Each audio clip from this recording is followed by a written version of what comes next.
Hello everyone, welcome back to our channel Marathi digital world. 11वीची admission process सुरू झालेली आहे. मित्रांनो, मागच्या व्हिडिओमध्ये आपण कशा पद्धतीने या ठिकाणी रजिस्ट्रेशन करायचे याविषयीची माहिती दिली होती.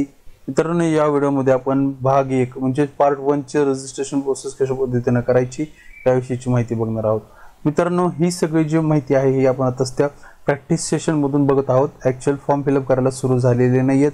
फॉर्म भरण्यासाठी 21 तारखेपासून सुरू होतील. तर या ठिकाणी त्याच्या संदर्भामध्ये नोटीस सुद्धा आलेली आहे. या ठिकाणी बघू शकता, स्टुडंट रजिस्ट्रेशन प्रॅक्टिस सेशन 19/5/2025 11 वाजल्यापासून सुरू झालेलं आहे ते 20/5/2025 6 वाजेपर्यंत चालू राहणार आहे.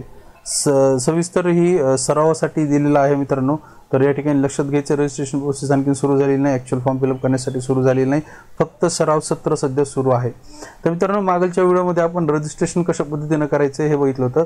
तर रजिस्ट्रेशन कशा पद्धतीने करायचं हे बघण्यासाठी तुम्ही मागचा व्हिडिओ मी त्याची लिंक डिस्क्रिप्शनमध्ये तसंच वरती आय बटनमध्ये प्रोव्हाइड केलेली आहे. त्या ठिकाणी जाऊन तुम्ही तो व्हिडिओ सुद्धा चेकआउट करू शकता. मित्रांनो, या व्हिडिओमध्ये आपण पार्ट 1चं रजिस्ट्रेशन कशा पद्धतीने करायचं याविषयीची माहिती बघणार आहोत. मित्रांनो, व्हिडिओला न स्किप करता संपूर्ण बघा, जेणेकरून सर्व डिटेल तुम्हाला व्यवस्थित समजतील. आणि जर तुम्ही चॅनलवरती फर्स्ट टाइम व्हिजिट करत असाल तर नक्की चॅनलला सबस्क्राईब करून बेल आयकॉनला प्रेस करा, म्हणजे भविष्यात येणाऱ्या अशाच व्हिडिओंचे नोटिफिकेशन तुमच्यापर्यंत पोहोचत राहतील जसंही मी व्हिडिओ अपलोड करेल. So without wasting our time, let get started.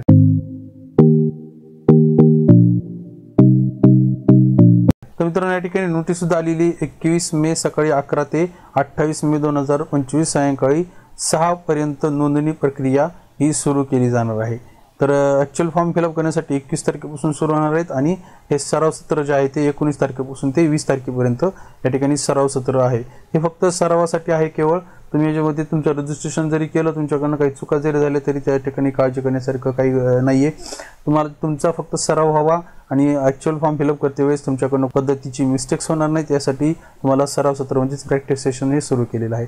मित्रांनो, आता फर्स्ट स्टेप जी आहे ती रजिस्ट्रेशन करण्याची आहे. रजिस्ट्रेशन करण्यासाठी तुम्हाला स्टुडंट रजिस्ट्रेशनवरती क्लिक करून हा फॉर्म फिलअप करायचा आहे. मित्रांनो, रजिस्ट्रेशन कसं करायचं याची लिंक या व्हिडिओची लिंक मी डिस्क्रिप्शनमध्ये प्रोव्हाइड केलेली आहे आणि आय बटनमध्ये सुद्धा दिलेली आहे. तो व्हिडिओ तुम्ही चेकआउट करा. आता या ठिकाणी असं गृहीत धरूया की तुम्ही सर्वांची रजिस्ट्रेशन प्रोसेस ही कंप्लीट झालेली आहे. आणि आता या ठिकाणी पार्ट 1 साठी फॉर्म कसा भरायचा, म्हणजे जे प्रथम सत्रासाठी जो फॉर्म आहे ह्याच्यामध्ये 2 स्टेपमध्ये तुम्हाला फॉर्म फिलअप करायचे. एक म्हणजे फर्स्ट पार्टमध्ये तुमचं संपूर्ण डिटेल्स तुम्हाला माहिती भरायची आहे, विद्यार्थ्याची सर्व माहिती भरायची आहे. आणि सेकंड सत्रामध्ये तुमचं कॉलेज प्रेफरन्स म्हणजेच कॉलेज चूज करून तुम्हाला त्याला प्रेफरन्स द्यायचे आहेत.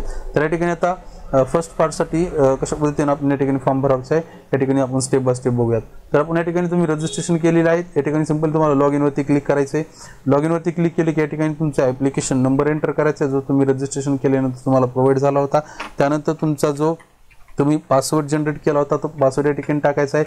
त्याचबरोबर खाली दिलेला जो कॅप्चा कोड आहे तो कॅप्चा कोड सुद्धा या ठिकाणी टाकायचा आहे. त्यानंतर या ठिकाणी सिंपली लॉग इनवरती क्लिक करायचं आहे. लॉग इनवरती क्लिक केल्यानंतर तुमच्यासमोर तुमचा डॅशबोर्ड येईल. या ठिकाणी लिहिलेला असेल, welcome to 11th centralised online admission process 2025-26. तर तुम्हाला आता फॉर्म फिलअप करण्यासाठी काय करायचं, या ठिकाणी आपल्याला फर्स्ट स्टेप भरायची. तर सिंपली या डॅशबोर्डच्या इथं आयकॉनवरती क्लिक करायचे. या ठिकाणी ॲप्लिकेशन फॉर्म पार्ट 1 हे ऑप्शन या ठिकाणी पाहिलं होतं. सिंपली यावरती क्लिक करायचे. स्टेजेस आहेत. यामध्ये 1 नंबरची स्टेज म्हणजे रजिस्ट्रेशन डिटेल्स ही ऑलरेडी आपण कंप्लीट केलेली. त्यानंतर आपल्याला पर्सनल डिटेल्सवरती यायचं आहे. या ठिकाणी आपलं नाव, आपल्या आईचं नाव, जेंडर, त्यानंतर तुमची जन्मतारीख टाकायची. बाकीच्या डिटेल्स आलेल्या असतील, तुमच्या शाळेचं नाव आलेलं असेल, त्यानंतर इंडेक्स नंबर आलेला असेल आणि तुमचा UDIS नंबर या ठिकाणी आलेला असेल. फक्त तुम्हाला या ठिकाणी तुमची जन्मतारीख टाकायची आहे. जन्मतारीख वगैरे टाकून झाल्यानंतर या ठिकाणी सेव्ह अँड नेक्स्ट हे ऑप्शन पाहिल्यावरती सिंपल यावरती क्लिक करायचे.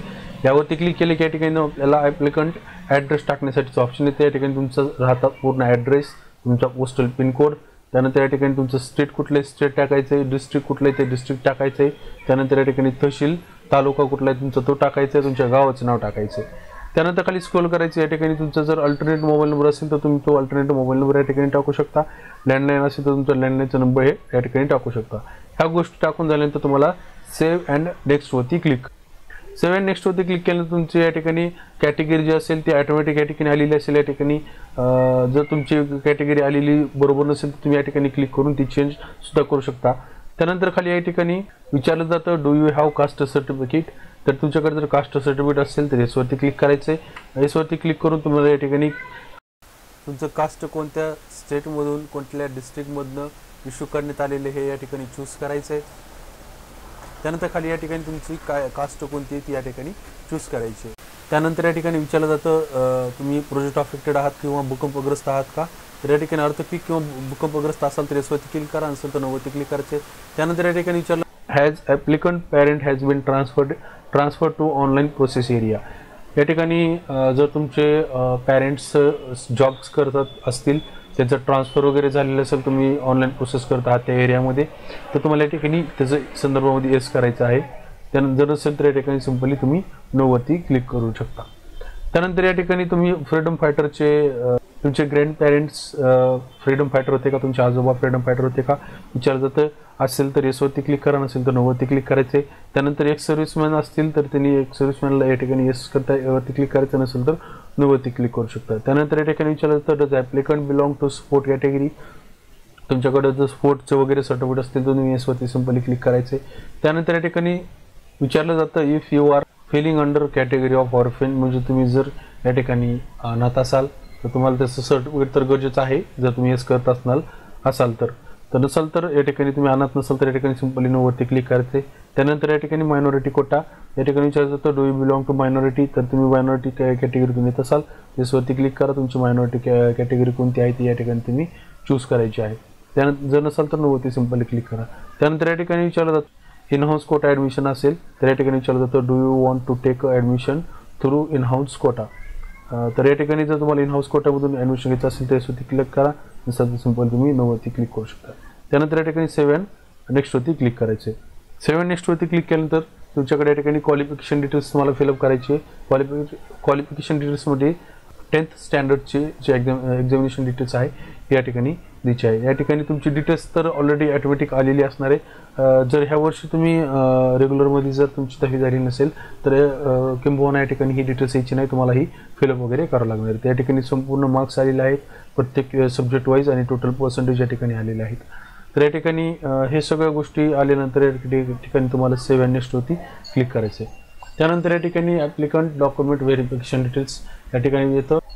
तर या ठिकाणी विचारलं जातं तुम्हाला सांगितलं जातं की select guidance centre for your form and document verification. सध्याच्याला हे टॅब ओपन नाही करणं आपल्याला तुम्हाला तर माहितीच आहे. प्रॅक्टिस सेशनसाठी सध्या पोर्टल ओपन आहे.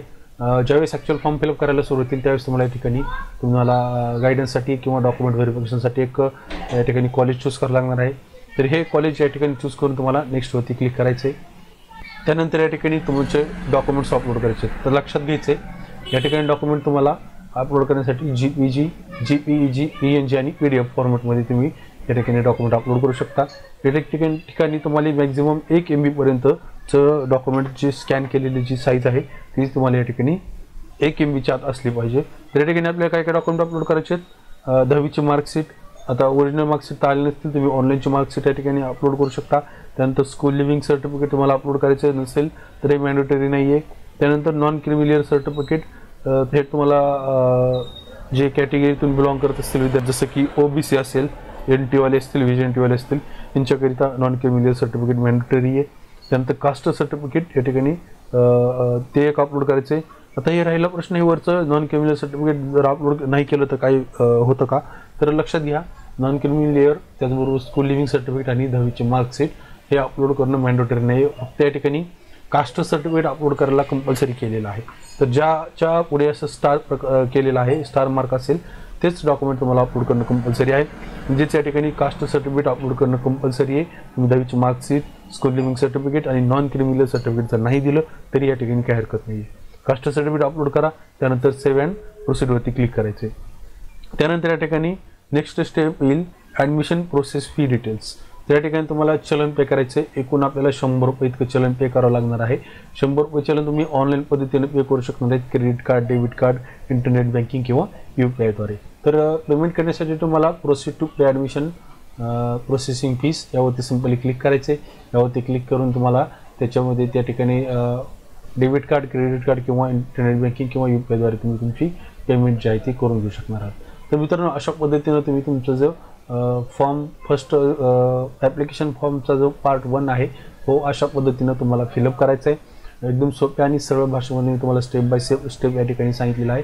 मित्रांनो, सेकंड पार्ट कधी फिलअप करायचा आहे किंवा कशा पद्धतीने फिलअप करायचं आहे याची इन्फॉर्मेशन मी तुम्हाला जसंही सेकंड पार्ट फिलअप करण्यासाठीचं म्हणजे ॲक्च्युअल ज्यावेळेस फॉर्म फिलअप करायला सुरू होतील त्यावेळेसच किंबहुना ते ऑप्शन आपल्याला या ठिकाणी दिसेल.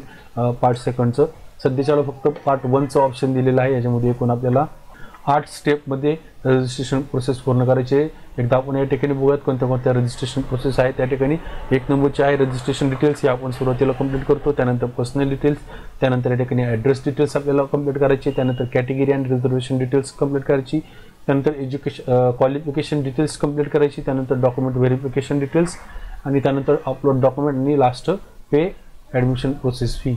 ह्या प्रोसेसिंग जी आहे ती आपल्याला एवढ्या करून घ्यायच्या आहेत. त्यानंतर या ठिकाणी लॉक ऑप्शन फॉर्म जे असतं ते या ठिकाणी येतं. हे सगळं तुम्ही जी ॲप्लिकेशन फीज जी पे आहे ती पे केल्यानंतर तुम्हाला या ठिकाणी लॉक ॲप्लिकेशन फॉर्म हे टॅब ओपन होईल. या ठिकाणी तुमच्या फॉर्म भरलेला फॉर्मचा पूर्ण प्रिव्ह्यू या ठिकाणी आलेला असेल. तुम्ही सविस्तर फॉर्म जो आहे तो एक ना एक डिटेल्स व्यवस्थित चेक करायचे. जर तुमच्याकडनं फॉर्म फिलअप करण्यामध्ये कुठल्याही पद्धतीचे मिस्टेक्स वगैरे काही झाले असतील तर तुम्ही सिम्पली पुन्हा त्या ठिकाणी जाऊन दुरुस्त करू शकता. जर नसेल झालेल्या त्या ठिकाणी I have read declaration and understand that हे जे डिक्लेरेशन आहे त्याच्यासाठी या बॉक्स दिलेला आहे. बॉक्सवरती सिम्पली क्लिक करायचे. त्यानंतर लॉक ॲप्लिकेशन फॉर्म हे ऑप्शन विजिबल होईल. यावरती सिम्पली क्लिक करून तुमचा ॲप्लिकेशन फॉर्म जे आहे तो लॉक करून घ्यायचा आहे. मित्रांनो, पार्ट 2 जो आहे तो जसंही या ठिकाणी ॲक्च्युअलमध्ये फॉर्म फिलअप करायला सुरू होतील त्यावेळेस मी तुम्हाला नक्की त्याचा डेडिकेटेड व्हिडिओ, संपूर्ण व्हिडिओ पार्ट 1चं सुद्धा असेल आणि पार्ट 2चं सुद्धा असेल, त्याचा एक लॉंग व्हिडिओ एकदम सरळ आणि सोप्या भाषेमध्ये मी तुमच्यापर्यंत नक्की घेऊन येईल. तर तुम्ही फक्त चॅनलला सबस्क्राईब करून ठेवा.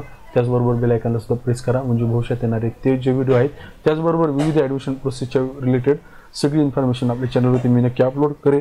तर ठीक आहे मित्रांनो, दिलेली माहिती तुम्हाला जर आवडली असेल नक्की व्हिडिओला लाईक करा. त्याचबरोबर हा व्हिडिओ तुमच्या मित्रमैत्रिणीपर्यंत शेअर करा म्हणजे ही माहिती त्यांच्यापर्यंत पण पोहोचेल. भेटूयात अशाच एका नवीन नॉलेजेबल व्हिडिओमध्ये. तोपर्यंत जय हिंद, जय महाराष्ट्र.